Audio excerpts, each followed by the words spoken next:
Well, I think it is definitely the media's place to question the things that it is told, and unfortunately, I don't think it's a role it plays very well. I think, and I've said this many times before, that our media is more focused on the drama of politics rather than the substance of it. I think when we look at the handshake 2 years down the line, we should be asking, was it really meant for us? I mean, one of the people there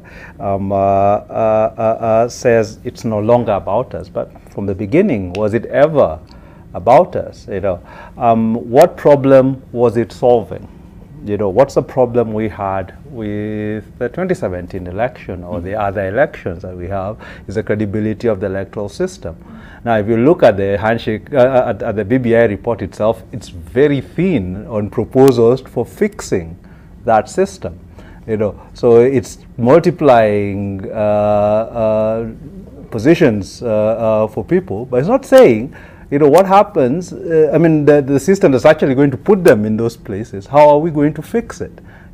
It's amazing to me that if you look at what the IEBC had said, it said any changes to the electoral system have to be in place 2 years before the election. This is what the IEBC had said.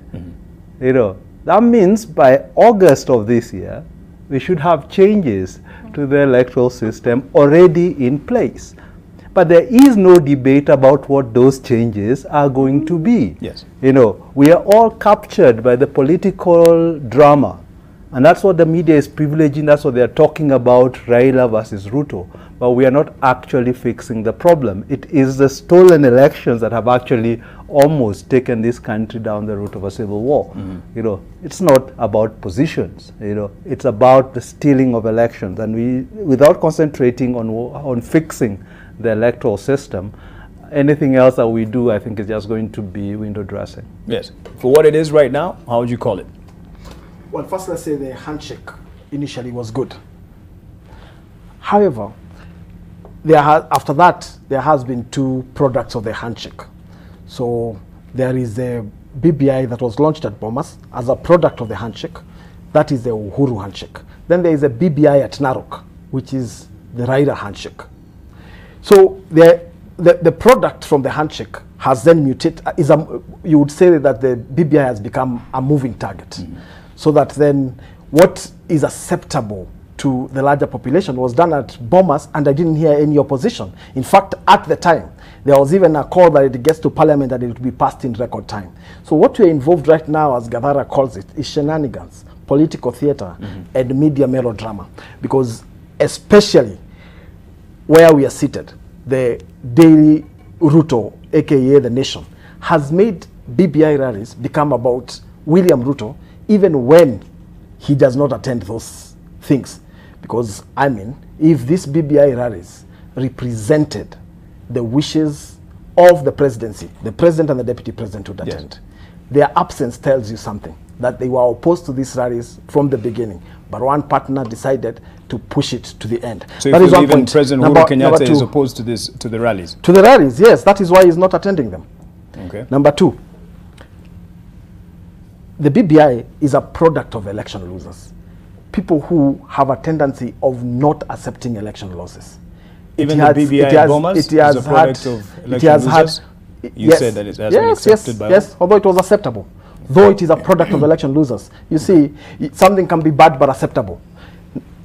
Just like, you see, let me not get too much on that. The other thing is, let me finish. It's about election losers. Gadara, when you say that, I was quiet. So allow me to finish, and then you always take it up. I hopefully was not saying things that are objectionable as what you're saying. Let me finish, and then you take it up. I was quiet when you're doing your presentation. Okay, you're saying something can be bad, but acceptable. No. That's what you said. Let me put it this way. Okay. That election losers in this country, and we know them by name, Raila Odinga, has never conceded an election defeat in this country.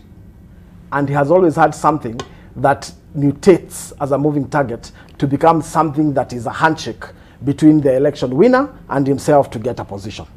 In this case, he even swore himself. Instead of being arrested by DCI for participating in a crime, he went into a handshake because he had in mind a BBI rally like the one which was in Narok to kick out some people outside Narok. So are you claiming that the president would shake his hands knowing that he should be arrested by the DCI? I mean, as I said, the handshake initially was good. The mutation, the moving target character of the handshake is where I am.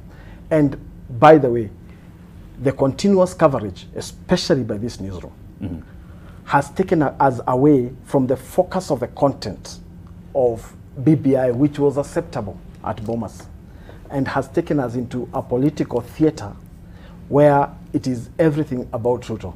I mean, move from Mombasa, go to Kitui, go to Kakamega. What were the issues that were raised there? There was TJRC. In Mombasa, it was about historical land injustice. When you go to Kakamega, it is the same frame of the character of the ODM campaign. It is absolutely, when you go to Mombasa, tell them what they want to hear about land and historical injustice. When you go to Kakamega, tell them about Mumias. When you go to, these are issues that when you go to Narok, guys, you know, everybody.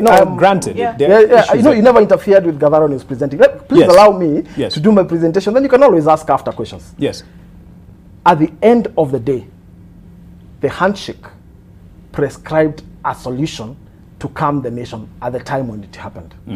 What has happened after the handshake is that some communities are going to be kicked out of Narok. How is that handshake? All right, he's made his contribution as you were following. I think, let me just say this. I think that when the handshake started out, we even had a conversation here about the fact that it had some very, very critical issues that it was addressing, particularly when it came to issues that affect Kenyans at the grassroots. And one of the things that really came out in the handshake was issues to do with employment, issues to do with poverty, issues to do with dealing with historical injustices, issues to do with inclusion. These are some of the things that the handshake was supposed to address. Unfortunately, as my colleagues have said, in the course of time, the political issues have taken precedence over the critical issues that made Kenyans support the handshake. And I think the media has a role to play to keep on reminding the protagonists in this situation that at the end of the day, the BBI was supposed to help Kenya to get over some of these very critical challenges. So in my view, the thing that was a very good thing is actually being taken advantage of. And what is really, really saddens me is the fact that we even have people who are supposed to be dealing with very serious corruption cases, you know, coming to the center of this whole thing and operating like they're the ones who own it. So I think as a country, we had an opportunity to turn around some of the historical injustices using this process. And if we're not careful, the politicians are going to take it over and make it a political process, when it was indeed a process that was supposed to sort out some of the critical concerns that we have. So in my opinion, and I feel like there's still a chance. It's all is not lost. When I was watching some of the presentations that were being made to the BBI team, indeed, a lot of people came and talked about issues that are very critical. And I hope that when the team sits down to look at the presentations that were made and come up with the final report, that they will actually take consideration of the reason why the handshake was there in the first place. And the fact that the BBI wasn't just about politics.